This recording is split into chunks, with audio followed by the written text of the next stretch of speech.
Hello, everyone on the line. I think we'll get us kick-started now. So just to let everyone know that today's session will be recorded and be put onto the Unearth platform in the Deep Mining Challenge section after today. So yeah, welcome to this month's Think and Act Differently webinar, specifically focused on the Deep Mining Challenge, which you can see behind me. Just as we get started, I'd like to begin as always with an acknowledgement of country. We acknowledge and pay respect to the traditional custodians of the land and waterways in which we work from today. For me, myself, I'm hosting from Kepa Curl, which is Esperance, WA, which is home to the Wajari people. We pay respect to elders past and present and emerging, and extend that respect to Aboriginal and Torres Strait Islanders, people who are here with us today.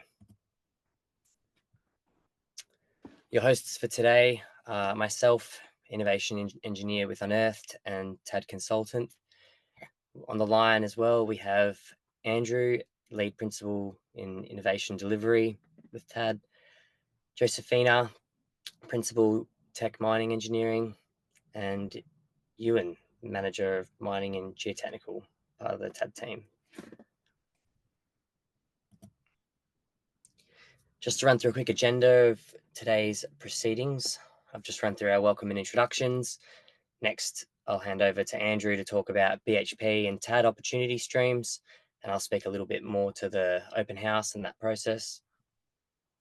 Next, I'll introduce the Deep Mining Challenge and hand over to Ewan and Josephina to flesh out the problem statement a little bit more. I'll provide a quick ecosystem update in the TAD ecosystem.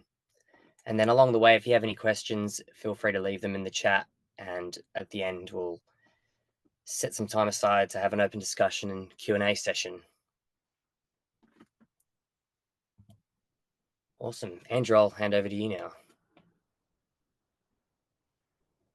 Hopefully you can hear me okay. So excellent. So welcome everybody. I'm really excited about this challenge. I'm really excited to see some of the outcomes that come through. But just in ways of introduction, in case we have anybody on the call that is not familiar with BHP, we are positioned to basically support the massive changes that are happening in our world. So we produce copper for renewables and all things electric. We also produce iron ore, which is needed for the infrastructure to build the better world. We also produce potash, which is supporting the growth of food and to feed the planet. Next slide. So the world needs a lot of core commodities, and so it's really important to understand that. And what we're doing with Think and Act Differently is really trying to bring innovators like yourselves to the challenges and the problems that we've got in order to be able to do that, to make it happen as best we possibly can. Some of the key challenges, we are getting deeper, and our grades are getting more challenging. With the deeper piece, and we'll go into this in more detail further on, but it is becoming quite the challenge. We've got industry-wide cost inflations, and we're feeling that in just about everything we do. So I think everybody is not shielded at all from that. And then we've got a heightened, I guess, awareness of what we want to do and how we want to protect the planet. So, as a society, we're becoming more educated around ESG and the expectations around them. So, and I think we as a company are very much behind supporting those. New top deposits are not easy to find, so the discovery rates are declining, and so that is a major concern. And then even once we take we find a new resource, bringing that into production is getting longer and longer. So these are some of the major challenges that we've got. Next slide. Thanks, Sam. So Think and Act Differently, the role that we play is really to try and find and accelerate technology solutions to support what we need to do. So it's really about seeking out those solutions and then really understanding what we can do and only we can do to really try and accelerate those to sort of bring the resources that we need to make a better world. Next slide, please. So how do we help? So we help with first off, understanding the problems and sort of making that aware to our innovators, but also maturing the technology to accelerate options. And ideally, if we can pull those things through in an accelerated way, that's fantastic. And if they're in a way that actually benefits all the innovators. We use a value chain approach to foster the flow of the technologies, and really and thinking about it from a whole of system perspective. Because usually, if we solve a particular problem with one piece of technology, it may not actually necessarily be enough to actually solve the challenge that we've got. Our superpower is essentially yourselves. It's our interaction with the ecosystem. And the ecosystem is broad. It goes across research and development groups, traditional research houses, other mining companies, innovators, startups, a whole range of places and people. So we believe that is really our superpower in terms of trying to pull of you together, but also provide opportunities for fostering interactions and helping to speed up. So we're a big believer in diversity of thought and really trying to apply that to our problem space. And we do really believe that it will speed up the technology development. Next slide, please, Sam. So in terms of, and again, apologies for those on the call that are really familiar with this, but we work with an innovation funnel. So we're basically taking things from an initiate phase, and that's where we are at the moment with this open house. And it's important to know this particular challenge. We have activities going on all throughout this innovation funnel. So we've got this open call, but we also have work that we're doing in Discover, and we're also doing work in all of the in Develop and all of the other areas. So that's a key thing to keep in mind. But one of the things we're trying to do is really have as many options as we can, and that we can pull through into Discover. And what Discover is really doing is around understanding, deep dive into those potential solutions. And then moving things into Develop. Develop is where we actually, and it's really important that we understand what we can do to help drive and pull things through into the demonstrate phase. Now, the demonstrate phase is an important phase for us because it actually helps us set up for pulling through into a study or into adoption and implementation.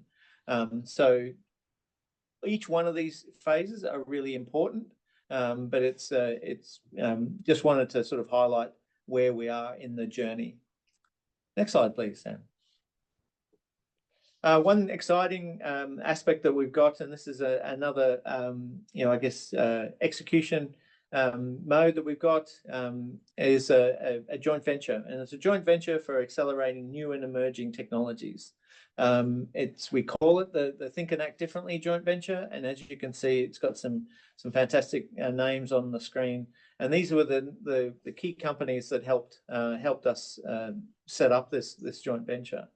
The key, I guess, benefit to you guys on this opportunity is that what having a joint venture like this helps us with is really de-risking the solutions, and potentially having more than one customer for any solution or any piece of technology.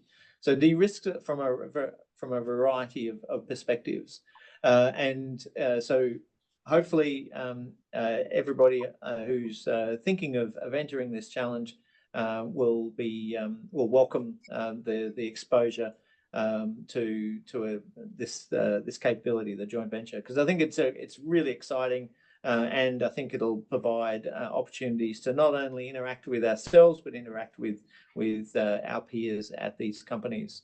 So hopefully, and this is something that we want to try and make available to all of our cohorts going forward. Next slide, please. All right, I can. is this one where I hand over to you, Sam? Yes, please. Okay, over to you. Awesome.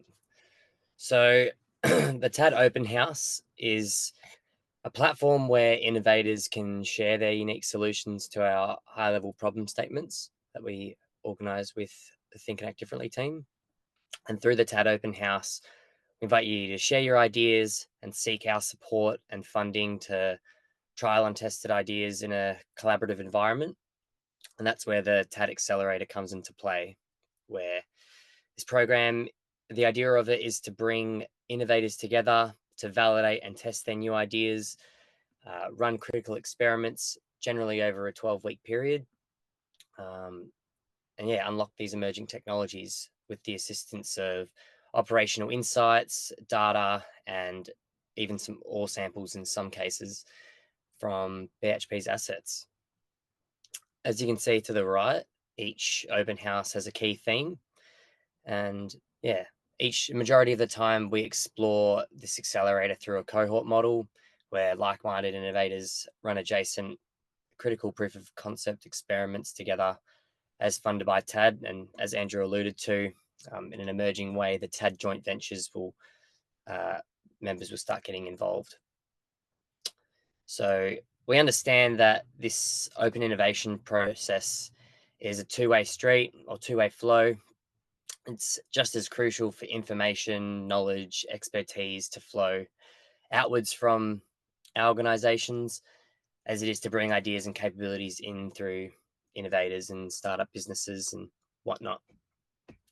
So, yeah, we're really committed to solving some of these deep and hard challenges, some that have been quite challenging for many decades. Here's a quick summary of the last financial year, FY24. The open house system saw over 7,800 innovators involved in amidst these challenges that you can see on screen. Through those challenges, we had 325 innovation submissions. Out of those, about 151 progressed to technical one-on-one sessions, which for those that are unaware are a chance for innovators to speak with our internal SMEs to flesh out their technology and potential experiments a little bit more.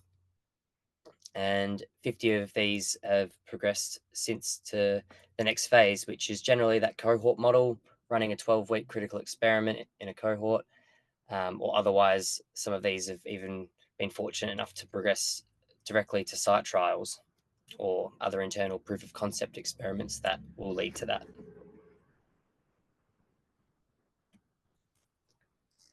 To give a high level intro to this open house deep mining challenge, it was launched last Tuesday and will remain in the public domain until the 26th of November. We'll be running this challenge over with 2 rounds of review. So if you submit up until the 5th of November, you'll be a part of the first round of review. And then between then and the 26th of November, you'll be a part of the second round of review. To broadly summarize this challenge, it's looking at all the different challenges encountered in a deep mining environment, particularly those at depths greater than 1,500 meters. So I guess the core challenge statements that are centered around this are managing high temperature, high stresses and pressures, and long haulage distances. So from these are a cascade of high level problem statements, particularly around the corrosion of ground support, challenges with continuous development, and a plethora of many others which we've shared on the platform. And I'll hand over to Ewan and Josephina to run through a few more of these problems in a bit more depth.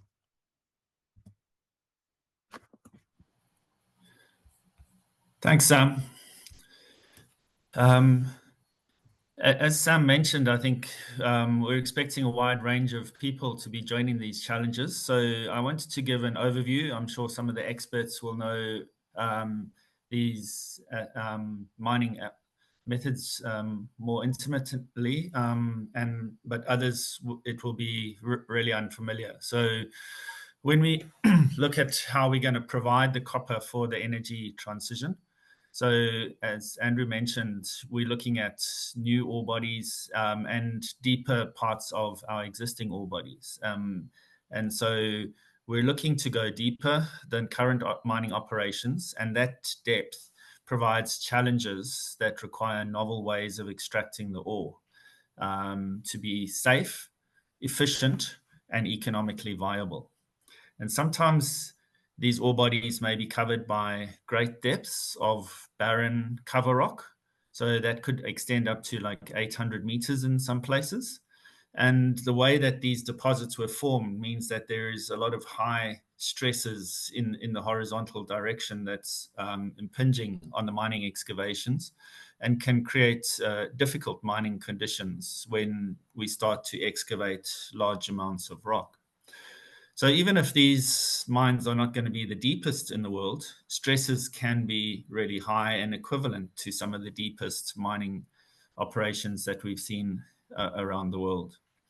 And some mining methods are better at creating, removing stress concentrations than others. And if stress concentrations are formed, they can lead to rock failure and rock bursts in certain circumstances. Additionally, some of the mines are in higher areas of high geothermal gradients, which means that there's high temperature at a given depth. And so the temperatures can reach nearly the boiling point of water. And so we need to understand how to be able to mine in those circumstances.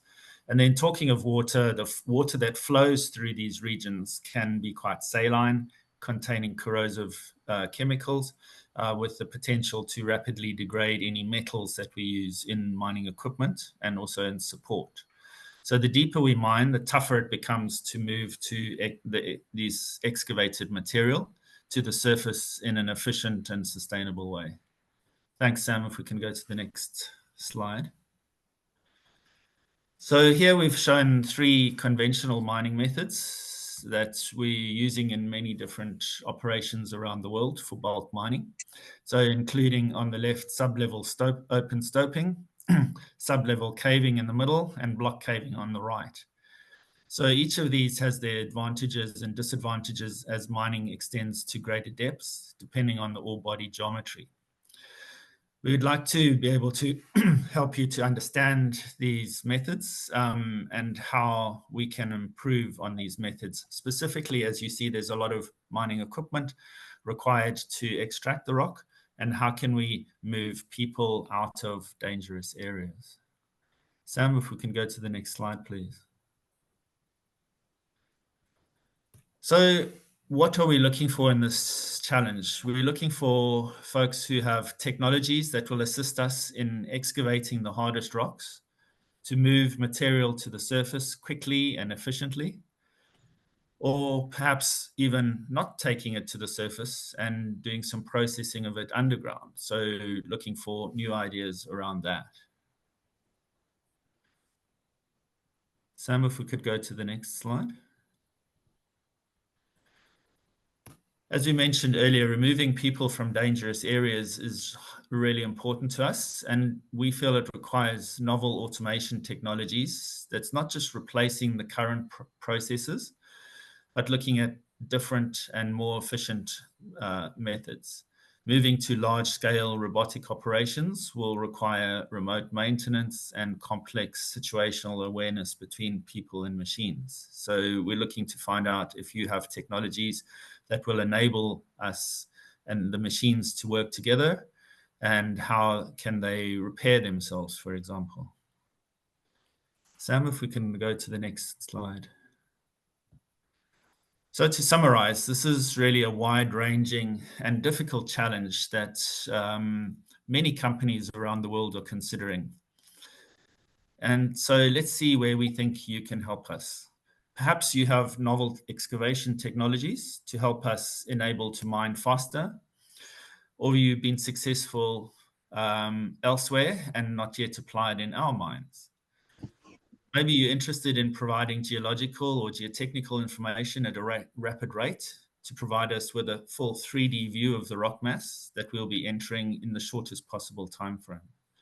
You might have software technologies or mine design options that could accelerate the mining and optimize the operations by considering and relieving these high potential, high stress areas. You may also have robotic technology or software that guides the robots to work together and perform complex tasks and maintain the availability and productivity in difficult situations. Also, you perhaps have ideas where we can use the high temperatures and heat in beneficial ways, or cool the rock and the excavations with energy efficient methods. And finally, you may have chemistry or material science expertise that will prevent corrosion or provide alternative materials for equipment and support. Thanks, Sam. I think that's over to you now. Thanks. Was there anything else to that you wanted to add, Josephina, before I jump in? No, Sam, thank you. Keep going. Yes. No problem. Cool. So, as Ewan's alluded to, we're looking for both transformational ideas or even incremental improvements to our current operations. And the beauty of this challenge avenue is that we're open to considering concepts anywhere along the TRL or CRL scale. So whether you have an early research concept or an established product, we'd love to hear from you.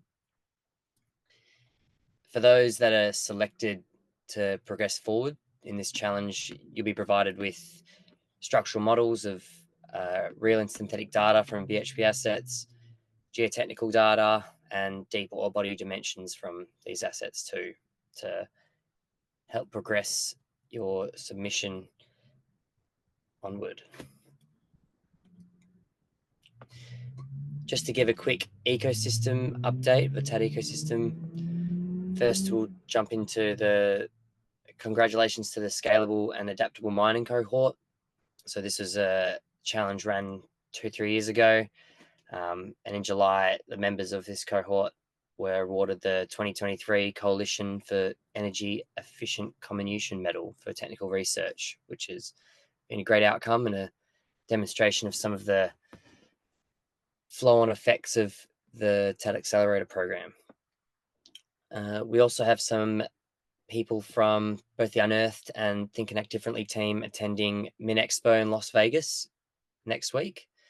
So super excited for that.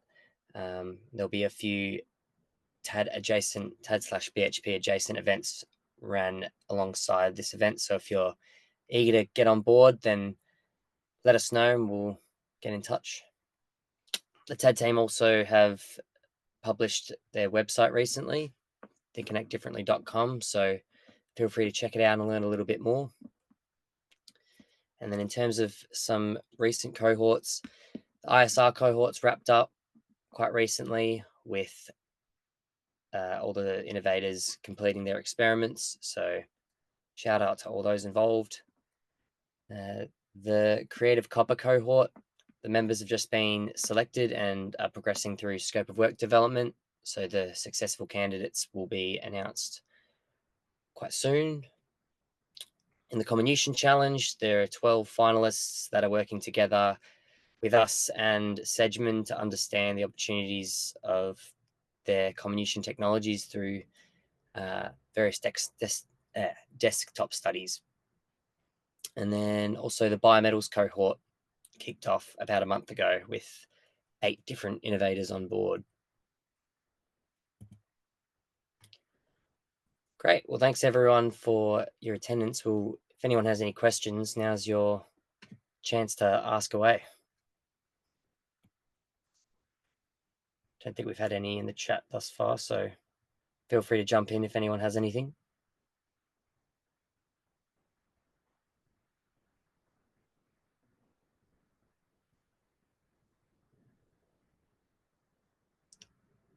If not, feel free to unmute and ask a question.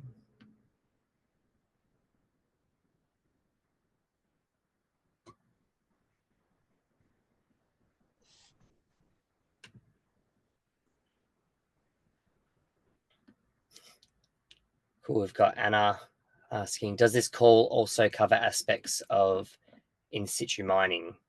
So yes, it does. And we've mentioned a little bit about this in the challenge platform. Perhaps I'll let Andrew, if you'd like to maybe expand on that a little bit more. Yeah, absolutely. And Ewan kind of alluded to, we're talking here about a situation where we've got high temperature, so 90-degree plus temperatures at depth. And so in situ leaching, is there something that we can take advantage of that temperature? So absolutely, it's included. But of course, we've got to think about at those depths, you've got, your geotechnical structure stresses to think about. So yeah, if we can uncover a way to in situ leach at depth, then yeah, bring it on. Awesome. We've got another question from Matthias. Is it possible to fracture the rock, or is that not being considered? Yeah, absolutely. Go ahead, Ewan. Yeah, I think there's a lot of work being done in block cave preconditioning, for example, with fracturing for preconditioning. I think some of the challenges that hydraulic fracturing has is the directionality that it has in relation to the stress directions. And so we'd be really interested in looking at fracture technologies that can break the rock in different directions, independent of the stress. So a range of technologies of rock breaking would be exciting to see. Yeah, and I would like also to add, if we think about how we've been doing mining in all those years, it hasn't changed much. It's all mostly comes down to drill and blast. And then we have all those bulk mining methods like Ewan was talking about, block caving, where we try to bring here a new method like hydrofraction, which is not now that new. But for leaching to work at this step, we need to come out with new idea how we can transform the way we fracture rock, that we have what we need for leaching to be able to work at this step. And that's one of the biggest constraints with leaching in situ in underground. We're not talking about the same fermentation of material that you get through once you pass through the material handling system, through crushers and all of that. We're talking about in situ material, and getting that fracture at that depth is one of the biggest challenge. And this is one of the things that we want to cover here.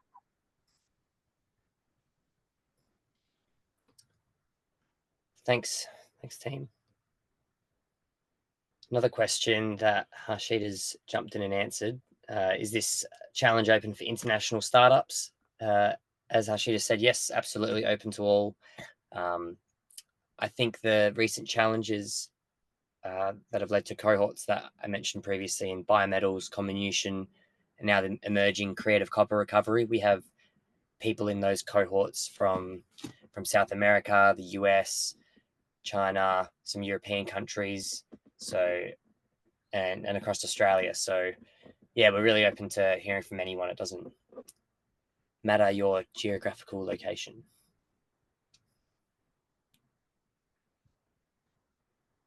And yes, irrelevant of stage as well.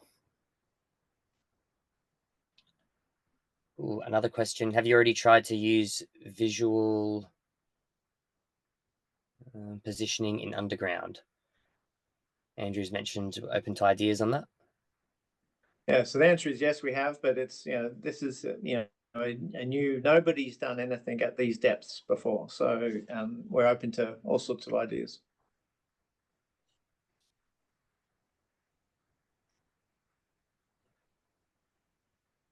Michael's mentioned, is this geographically limiting at all, i.e. different locations for mining and technology implementation? Perhaps you or Andrew or Josephine, if you want to jump into this question. So yeah, I I think guess this would be a global challenge for mines around the world. So obviously, as mining companies, we have our own ore bodies and our resources that we're looking to extract. So our focus would be on those particular challenges.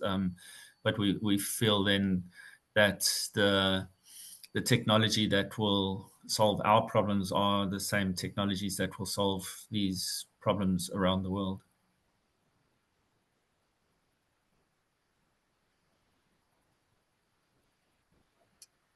Matthew asks, is there interest in ideas for removing heat from underground for personnel safety?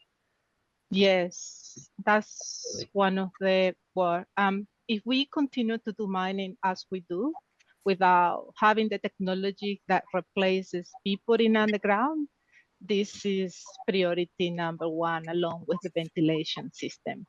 Yes, we're looking for new technologies and how we address the challenges in a more efficient way.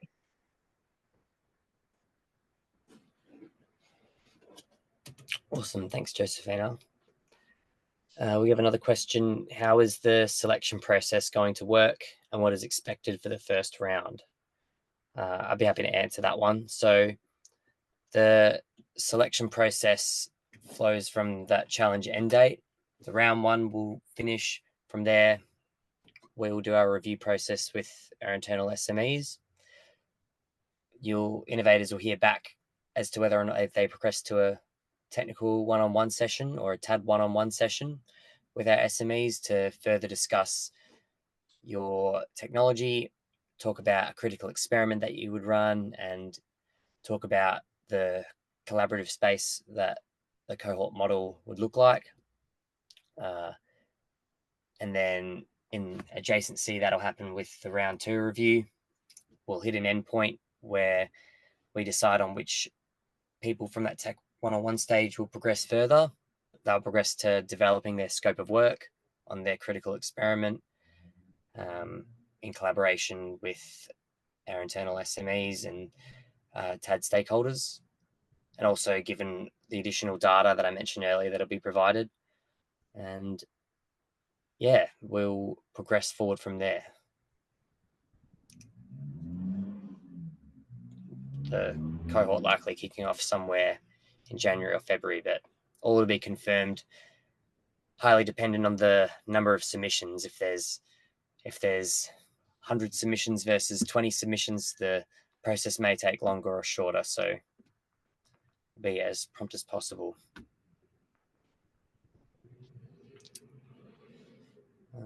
Any other questions? Are you open to joint response, i.e. tech provider and implementation partner?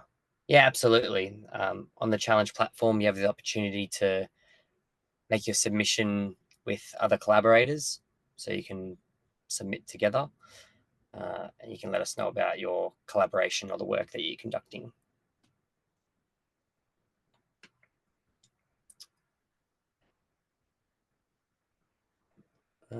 Does BHP provide any funding as part of the program? Yes, they will. Yeah, and this is dependent on where your technology's at and the funding available at that initial discover stage, specific to a 12-week proof of concept experiment. So if you want to know a little bit more, feel free to chat to us afterwards. And on top of that too, with the TAD joint venture, some of the joint venture members will potentially become involved to help de-risk some of these experiments and provide some potential funding as well. We have Amin, who, nice to see you on the line, Amin, who owns the IP and how is it protected? So those progressing that have made a submission to progress to the next stage and have your IP protected and our operational data exchanged, there'll be an NDA process in place from that point onward to protect your IP and protect our data as well. So there'll be an NDA pretty early on after the challenge closes.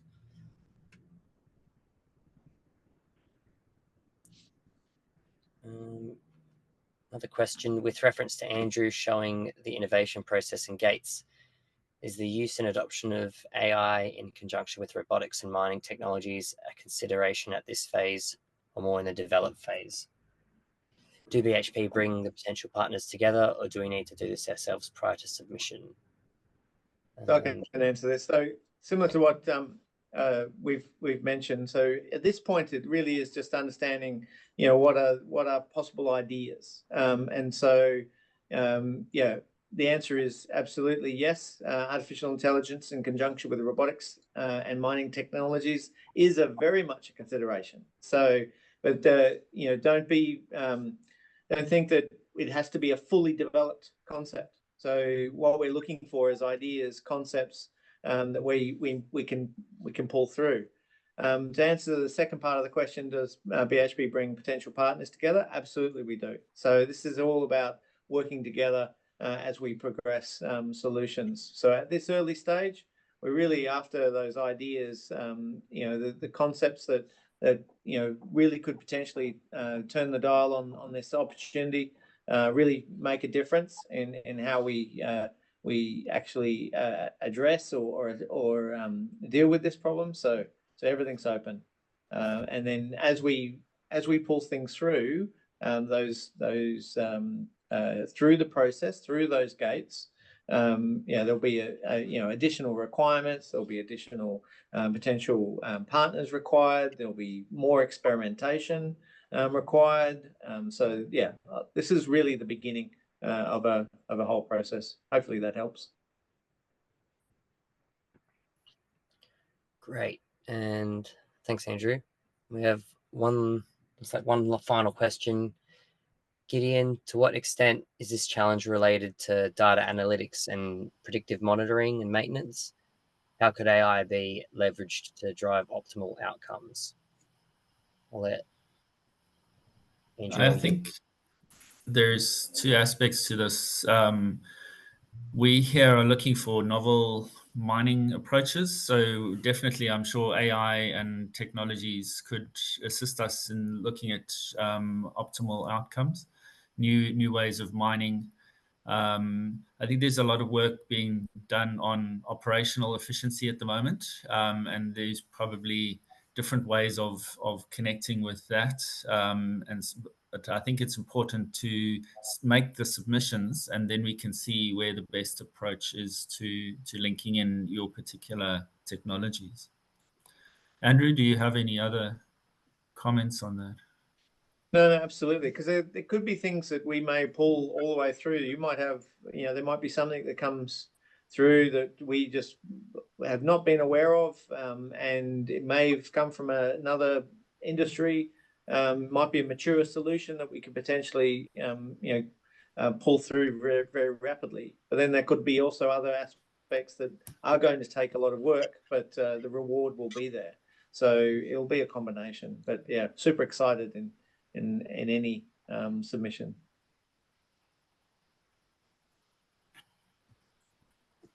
Great, thanks, Andrew and Ewan.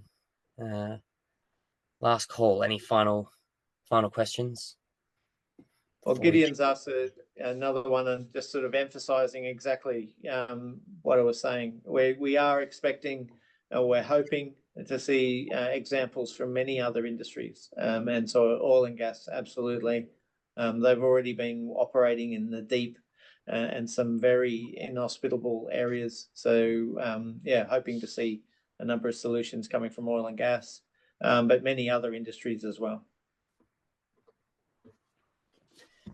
Just to add to that as well, from an Unearth perspective, we'll be outreaching to many people from various other industries, space industry, oil and gas industry, defense, maritime industry, just to name a few, civil engineering spaces, to help try and find solutions from outside of mining and try and bring them into this problem statement. So yeah.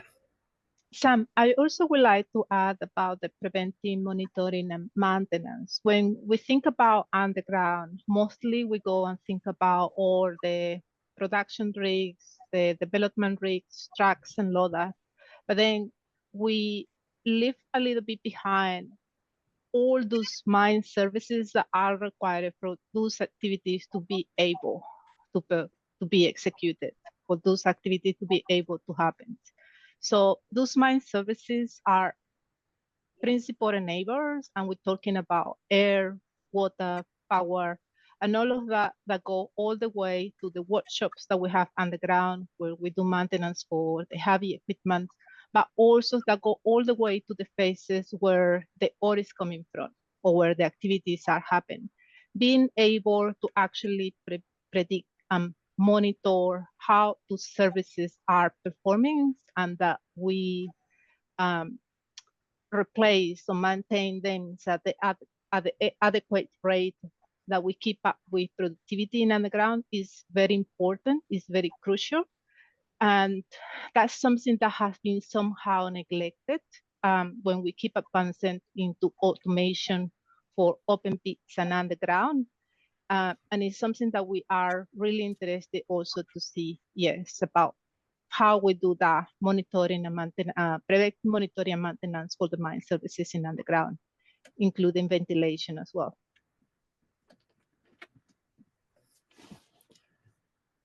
Great. Thanks, Josefina. Harrison's mentioned that you missed a part of the meeting.